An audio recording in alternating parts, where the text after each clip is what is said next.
So the first thing we're going to talk about is static mix. Ta-da! What is a static mix? Basically, a static mix is when you record a track but then don't use automation in any part of the mixing process. So it's just completely the same level all the way through. Yeah. So if I just show. Yeah. I'll demonstrate automation first of all. Just show you how it's done. Right. So if you look at this particular track here, the hip hop kit.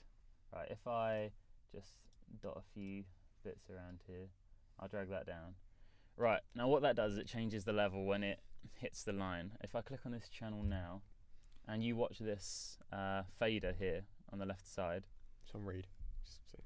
That's right. Yeah. And then I hit play. You'll see the fader will go down and then go back up again. That is not a static mix because we're using automation. There. So we haven't got automation now, so that is a static mix. Yeah.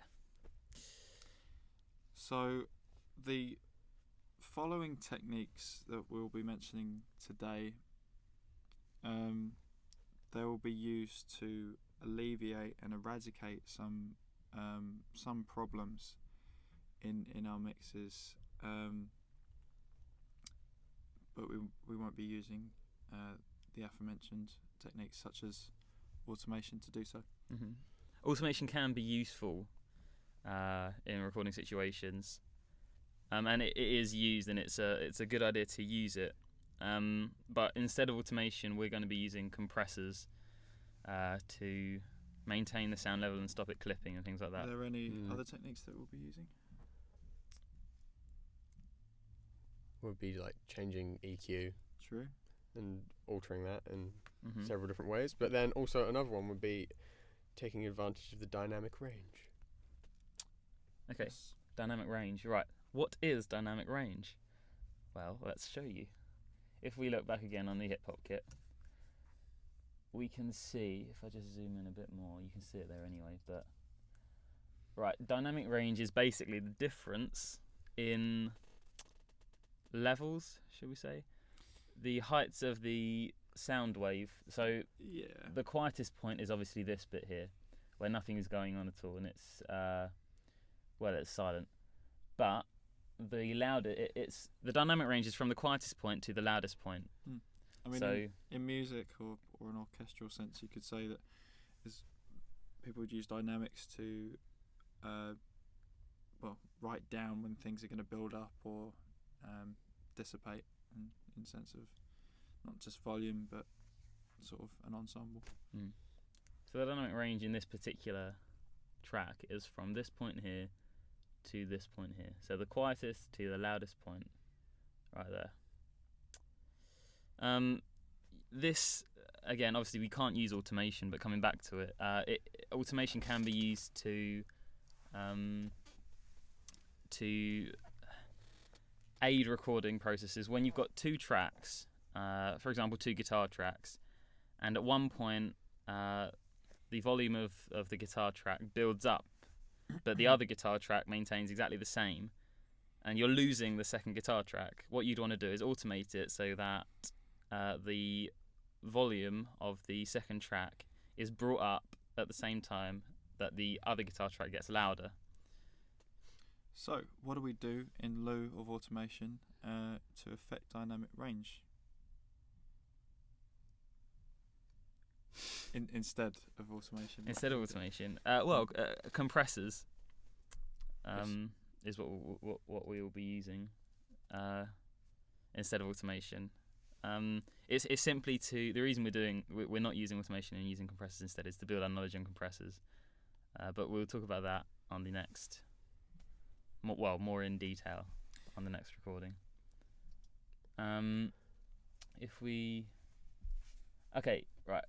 We are going to talk now on signal to noise ratio, or what did you call it? S to N? SNR? SNR, Yeah. that was it. SNR. Okay, so signal to noise ratio.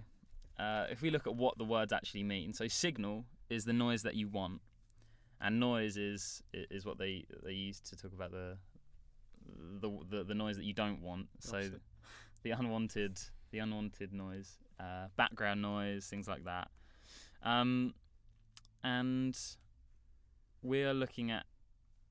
It's always good to keep quite a. Would you say a big signal to noise ratio? I'm assuming a wide, because you want more signal than you want noise. Yeah. I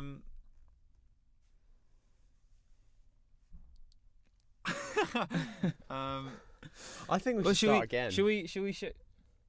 No, that's long. Nah. Right, shush. Shall we show everyone what the signal to noise ratio actually is first of all? So if we take a bit of a track, I'm assuming one of these will work. Let's look. That one's quite a big sound wave. Let's look at this one. Right. Okay. So if we look here, it's quite a quiet sound wave. There are some chords going on throughout this. I think this is a guitar track. And if you're playing a guitar a certain way, such as like if you're using a pick, this won't necessarily be considered noise, but if you've got that quite annoying sound when a pick is hitting a string before the note is actually struck. There's certain techniques that we would use in getting rid of noise to get rid of that also. And how would we do that, John? We would use subtractive EQ, which I'll show you now, seeing that we're talking about it. Bit of a clever one. Yeah, right, okay, so this particular track here is an acoustic guitar.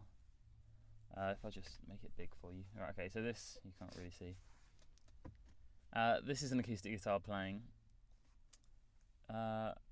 Okay, what we might need to do is turn the speakers on. Would we though? It won't record through.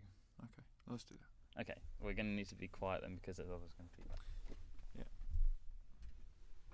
Obviously, any feedback or added noise would Oh be no, it's alright. It won't because we've got the mic down. because of might get a little bit of phasing. But Yeah, we might get a small amount of noise, but we shouldn't. I don't think we should actually, not at all. Okay, right. Now then, if we look at this EQ here, we've already actually set this up. yes. Where is it? This one. Right. Okay. If I put this down to neutral. Right. Okay. And if I play this track. Oh. It's a bit quiet at the moment. Yeah. Should I?